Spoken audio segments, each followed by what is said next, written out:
Fredriska, selamat petang. Seperti apa kepadatan kendaraan antri menuju pintu masuk Pekaraya Jakarta? Apakah terpantau padat sore ini seperti yang terjadi kemarin?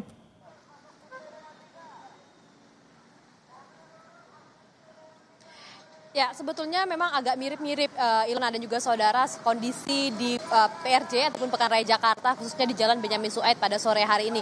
Namun tidak separah hari kemarin, di mana kalau misalkan hari kemarin ini memang tidak macet yang tidak jalan gitu ya. Namun kalau misalkan kondisi sore ini meskipun padat namun masih jalan karena memang kalau misalkan tempat saya berdiri saat ini merupakan pintu 1 ataupun pintu utama PRJ ini, di mana ini jalan di sebelah kiri saya merupakan jalan ke pintu 9 yang memang diperuntukkan untuk kendaraan mobil.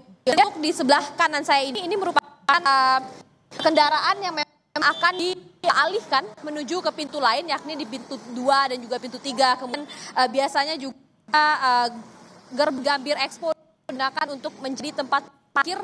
Ini tampak mulai dilakukan juga, Ilona dan juga saudara. Bagaimana memang padatan kendaraan ini kalau dipantau melalui aplikasi penunjuk jalan memang cukup panjang, karena kalau misalkan kami pantau tadi ini sekitar 2 meter mulai dari bawah flyover jalan HBR OP gitu ya, yang ada di Kayoran ini, kemudian sampai ke pintu Gambir yang berada di Jalan Benyamin Sueb. Jadi memang dari tempat saya melaporkan saat ini kemudian arusnya dibagi menjadi 2. Ada yang kemudian dialihkan menuju ke pintu 1 dan juga pintu 9 ke pintu utama begitu ya. Ada juga yang kemudian dialihkan menuju ke pintu lain ataupun melalui pintu 2 dan juga ataupun Gambir Expo. Jadi memang kalau misalkan untuk siang ini cukup padat, kemarin juga padat. Kalau misalkan saya juga bisa ceritakan Ilona dan juga saudara, pada hari kemarin saya juga sempat ke PRJ begitu ya, namun memang tidak sedat pada sore hari ini.